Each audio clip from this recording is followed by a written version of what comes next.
These days, there is so much data correlation between motorcycle death rates and helmet use that the argument for or against a helmet's effectiveness has been a finished argument for a long time, in my opinion. One of the things that any rider can do to protect themselves from death and a serious head injury on a motorcycle is to wear a helmet, with by far the most effective style of helmet being a full-face helmet. I'm all for individual rights. I support your right to make the wrong decision, and riding a motorcycle without a helmet, in my opinion, is a wrong decision.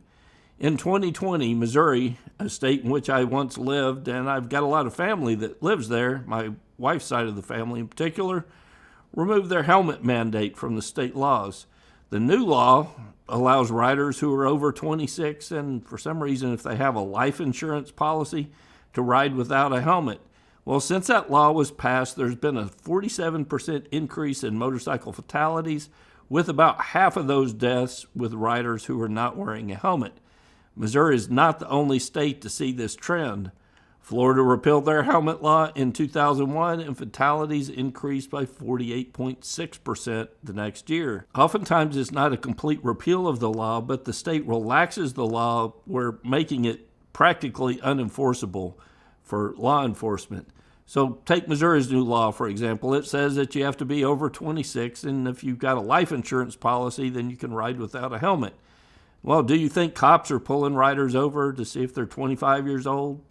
How about 24, 23, or 22? I'm not even sure why that's a part of the law, but the next part is the one that really gets me.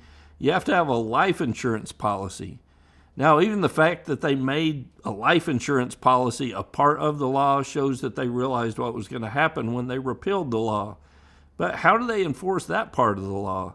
Am I supposed to ride with the insurance policy in my pocket so that I can prove that I've got life insurance? And here's a warning. If you ride in Missouri and your spouse encourages you to ride without a helmet, but make sure you meet those life insurance standards first, and I'd start sleeping with one eye open if I was you, because he or she has some future plans and they're not sharing those plans with you. There are a lot of statistics that show the effectiveness of helmet use, and we've been collecting that data for a long time. In a nutshell, the numbers look like this. Studies show that motorcycle helmets are effective 37% of the time at preventing rider deaths, and 41% effective at preventing passenger deaths. They also reduce the risk of head injury by 69%. The NHTSA estimates that helmets save lives 25,000 times between the years 2002 and 2017.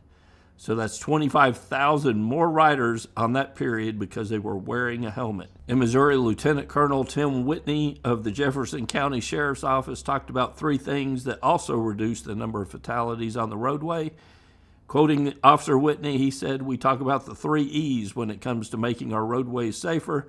There's engineering, so designing the roads to be safer. Then there's enforcement, which is important to keep speeds down and people driving attentively, and I would add to that sober. And then there's education that may be at least as equally as important as the other two. Learning how to drive safer, it really takes all three." I 100% believe that those three things, especially the training portion of it, will reduce the number of fatalities on the road. But as we all know, not everything always goes to plan on a motorcycle road trip. So road skills and road strategy go a long way towards protecting riders on the road when everything goes as planned. But having protective gear, especially a full-face helmet, goes a long way at protecting riders when everything doesn't go according to plan. So if you want to work on your riding skills and road strategy, I got a couple of things that can help with that. You can become a member of MCrider at mcrider.com/member. You'll get instant access to the forums and the field guide where riders from all over the world talk about becoming a better rider, and we support each other on our journey on two wheels. You can also purchase a print copy of the field guide. I've got the standard version of it, and I've got the leather version as of the recording of this video. I've got some of these in stock as well. So standard or the leather, I make these leather covers for it myself. Makes it kind of a nice keepsake. Real high quality leather put into these. So you can order either one of those at mcrider.com/FGbook. And the exercises found in the field guide can be performed on any open parking lot. They'll guide you on your journey to becoming a better rider. So details on the field guide can be found at mcrider.com/fgbook. Just remember this, in general, laws are in place to keep people from doing stupid things. But remember that just because there is no prohibition against it does not mean that riding without a helmet is the wise thing to do. Till next week, guys, it's Kevin with MCrider, and I'll see you on the road. There's a whole lot more to MCrider than just the weekly videos. Go to mcrider.com/member. You'll get instant access to the forums and the field guide. You get ad-free MCrider videos and a whole lot more. Go to mcrider.com/member for all the details.